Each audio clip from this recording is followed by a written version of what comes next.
Olha, uma coisa que muita gente se pergunta é: por que, mesmo com tanto esforço, tanta gente parece não conseguir prosperar financeiramente? Pois é, nessa análise a gente vai mergulhar na tese bem provocadora do Pablo Marçal, que diz o seguinte: a mente humana pode estar, na verdade, programada contra a riqueza. É uma ideia forte, né? Vamos entender como isso funcionaria. Então, essa é a grande questão, né? Por que a maioria das pessoas não enriquece? E o que é curioso na abordagem que a gente vai ver aqui é que ela muda completamente o foco.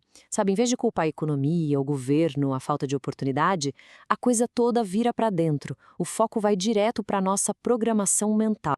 E aí vem a frase que é o pilar de tudo, dita assim, sem meias palavras: seu cérebro está programado contra a riqueza e o sistema te idiotizou. A tese é essa.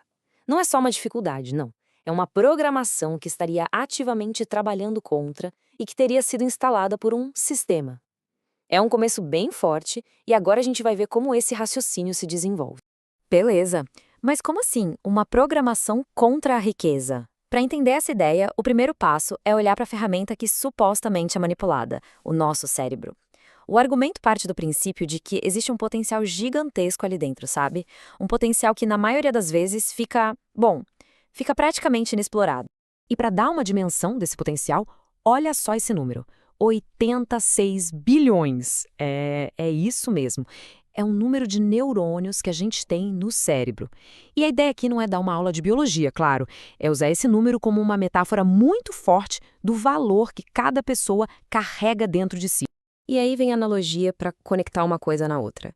Se cada neurônio seu te pagasse R$ 1, você ia ter 86 bilhões. É uma forma bem direta de dizer que a riqueza não seria algo lá fora para ser caçado, mas sim um potencial que já está aqui dentro, esperando para ser ativado. Cada neurônio nessa visão é como um ativo, uma chance que está ali, parada. E esse gráfico aqui mostra o ponto central do argumento de uma forma bem visual. De um lado, o potencial total, 100%. Do outro, o que a tese alega ser o nosso uso médio, algo em torno de 3%. É esse abismo, essa diferença brutal entre o que poderíamos ser e o que somos, que manteria as pessoas presas em resultados, bem, muito abaixo da sua capacidade. Ok, a pergunta que fica é: se existe todo esse potencial, por que ele não é usado? E aí que o argumento aponta para fora. A culpa, segundo essa visão, seria de um sistema que nos moldaria, de propósito, para usar pouco do nosso cérebro.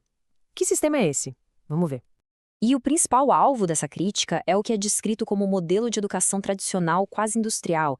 Sabe, aquele modelo de escola pública que parece uma linha de montagem? A tese defende que esse sistema não foi feito para criar gente que inova, que pensa fora da caixa. Pelo contrário, foi feito para criar trabalhadores que obedecem, que seguem regras e repetem o que ouvem. E aqui a gente vê bem esse contraste. De um lado, a mentalidade que a escola supostamente cria.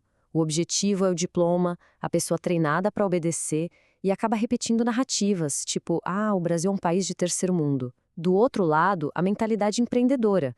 O objetivo é a experiência. A pessoa é treinada para desafiar o status quo e criar a própria história. Segundo a tese, só esse segundo caminho leva à prosperidade de verdade.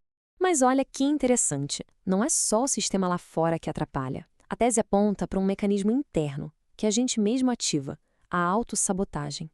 A ideia é que quando alguém amaldiçoa a riqueza do outro, critica quem tem dinheiro, essa pessoa estaria, na verdade, mandando um sinal para o próprio cérebro de que riqueza é ruim, e o cérebro, para proteger, simplesmente fecharia os caminhos que levariam até ela. É como se a própria pessoa se bloqueasse. Certo? Com esse cenário todo, qual seria a saída? A solução proposta começa com uma ideia que parece meio de ponta cabeça. Não é sobre aprender mais coisas. O primeiro passo e o mais importante seria desaprender. Desaprender tudo o que foi programado até agora. E essa frase resume bem a ideia. O maior processo de aprendizagem que eu conheço chama-se desaprender. Pensa na mente como se fosse um jardim. Se o sistema e a autossabotagem plantaram um monte de erva daninha, de crença que limita, não adianta tentar plantar uma semente de prosperidade por cima. Primeiro tem que limpar o terreno, arrancar tudo que não presta. Para explicar como essa programação acontece na prática, a tese usa uma metáfora bem conhecida, a do Tarzan. Imagina só, um bebê nasce com todo o potencial de um ser humano, cérebro em branco, pronto para tudo. Mas ele é criado na selva, no meio de macacos. O que acontece? O ambiente vai programar a mente dele para sobreviver ali. Ele vai aprender a pular de cipó, a se comunicar com os animais, mas nunca vai aprender a construir um prédio. Por quê? Porque o ambiente é o que programa a mente. Simples assim. Ok, então o problema foi apresentado e a necessidade de desaprender ficou clara. Mas e na prática? Como se faz para, de fato, reprogramar o cérebro? Agora a gente entra no guia de 3 passos que é proposto para fazer essa mudança. E os 3 passos são bem diretos. Primeiro, mudar de ambiente. Se o ambiente é quem programa, a primeira coisa a fazer é sair dele. Procurar lugares e pessoas que incentivem o crescimento desejado. Segundo passo, fazer coisas novas. A rotina reforça a programação antiga.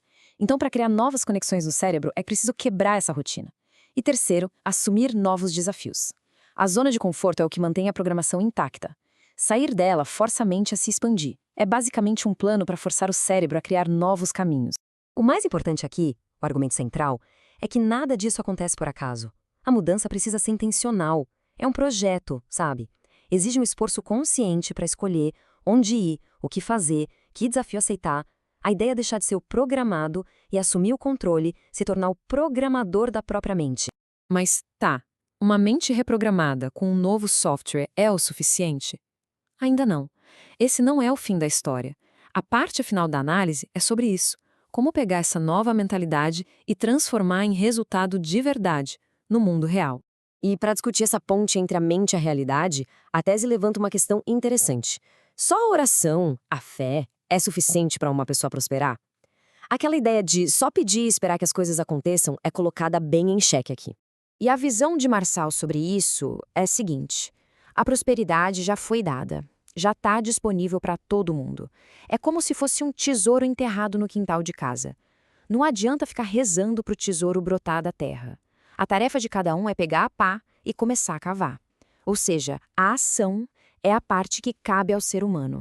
E para fechar, uma frase final que resume bem toda essa filosofia: desistir não tem conserto. Pensa bem, nessa jornada de reprogramar a mente e de agir, erros vão acontecer. Tropeços fazem parte e eles podem ser corrigidos. Mas a desistência, bom, segundo essa tese, a desistência é o único erro que não tem volta. É o fim do jogo. É uma reflexão final bem forte sobre a necessidade de persistir, de continuar em movimento, seja qual for o tamanho do desafio.